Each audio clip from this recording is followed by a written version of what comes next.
天我们来聊一聊极简主义。我最开始接触极简主义，是因为我曾经在不同的国家和城市生活与工作，需要常常搬家。每次搬家都会纠结家里很多的物品是应该丢掉还是带走，搬家成了很痛苦和麻烦的经历。后来慢慢的，我就给自己定下了一个规矩，就是家里的东西如果打包带走，不能超过2个大行李箱的体积。有了这个规矩之后，我在购物的时候更加谨慎，也逐渐开始学习断舍离。比如超过1年没有使用过的物品，我就会把它丢掉或者捐掉。现在我在我所生活的这座城市定居下来，但是之前养成的极简主义的习惯并没有因此而改变。极简主义不仅给我带来了财务状况的改善，还让我获得了时间上的自由和精神世界的丰盈。欢迎回到我的频道，我频道的理念是与你共同成长，祝你实现财务自由。如果你是第一次来到我的频道，请订阅并打开小铃铛，这样就不会错过我的每次分享啦。其实极简主义不仅仅是指物质上的极简，今天的节目我就以物质的极简为起点，分享我实践极简主义的经历，以及它给我带来了怎样的变化，所以一定要看到节目的最后哦。我的极简主义之旅确实是从物质的极简开始的。极简主义的核心主张是 less is more， 那怎样可以做到 less is more 呢？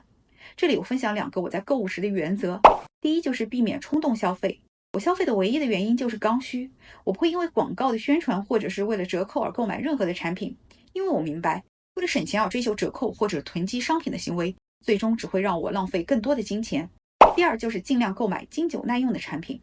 物质上的极简不是盲目的节省，为了省钱去购买质量低劣的商品是得不偿失的，不仅带来更多的环境污染，还有可能给我们自身带来伤害。我来到新加坡之前，在美国生活过几年，那个时候看到喜欢的东西都会买，完全不会在意这个东西我会不会用得到。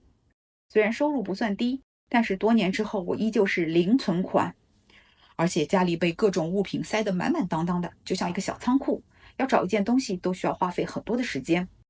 在我实践了物质的极简之后，开始有了存款，而且我每天早晨也不需要像以前一样早早起床花1个小时化妆和挑选衣服，这样每天我就有了更充足的睡眠，精神也变好了。家里只有寥寥的几件家具，窗明几净，不过生活在这样的房子里，心情也变得很是舒畅。在我感受到了物质的极简带来的益处之后，又开始简化我的日程，就像我曾经被物品堆积得满满的房子一样，我的时间也被安排得挤满。曾经追求完美主义的我，除了在工作上对每一件事情都要做到尽善尽美，而且在工作之余，我也参加了不少的讲座和网课。然而我的勤奋并没有为我带来更高的收入，而且由于我参加网课和讲座都是漫无目的的，所以也没有能获得任何的知识和技能的提高。我一度陷入了极度劳累和迷茫共存的状态。不过好在我发现这个问题，不盲目追求完美主义，并且用80-20的原则来规划自己每天的日程，甚至放弃那些完全不重要的事情，只把时间和精力都集中在关键的问题上。慢慢的，做事的极简让我从之前迷茫的状态中走出来，也找到了自己真正喜欢做的事情，生活也步入了正轨。在我曾经的日程表上，社交也是必不可少的，直到我接触了一个词——无效社交。实际上，我们大多数人的大多数社交都是无效社交。为什么这么讲呢？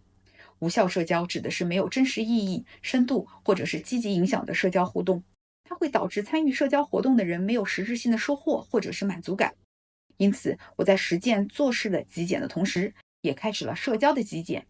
随着年龄和阅历的增长，我倾向于选择与真正重要的人建立深刻的关系，避免过多的社交场合和无关紧要的人际关系，使社交更有质量和深度。社交的极简也让我开始摆脱对于社交媒体的过度依赖，这一点可能是我们90%以上的现代人的通病。看看我们的手机上安装了多少款不同的社交软体，多久不刷手机就会觉得难受呢？曾经的我，只要是在休闲时间，对别人的消息几乎都是秒回。朋友在朋友圈里发布的消息和动态，我也会一条条的看过并点赞评论。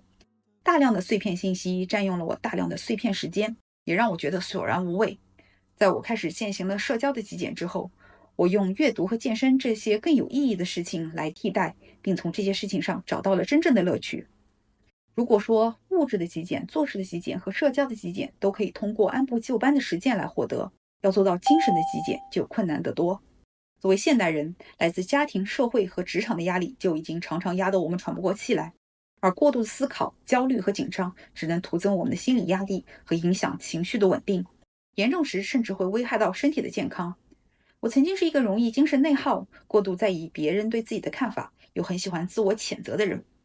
因为过度的思考和焦虑，让我一度达到了失眠的程度。我从书中和网络上了解了很多摆脱精神内耗的方式，也亲自尝试过很多的方法，但是都失败了。可能适合别人的方式并不适合我自己。最后，我是通过这样2件事情改善了自己的精神内耗和焦虑的。第一件事就是慢跑，我发现慢跑之后更加容易入睡，这样就不会在睡前胡思乱想，失眠的问题就能明显的改善。第二就是冥想，每天20分钟的冥想对我最大的帮助就是让我能够集中注意力，达到内心的放松和宁静。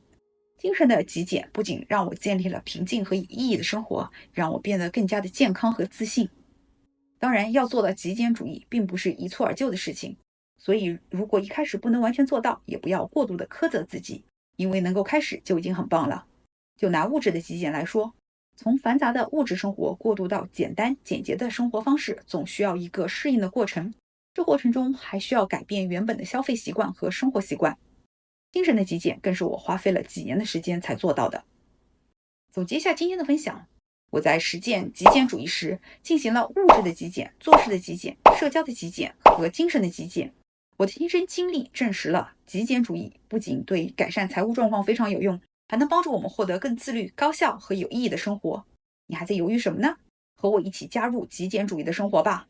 今天的分享就是这样，那我们下期节目再见，拜拜。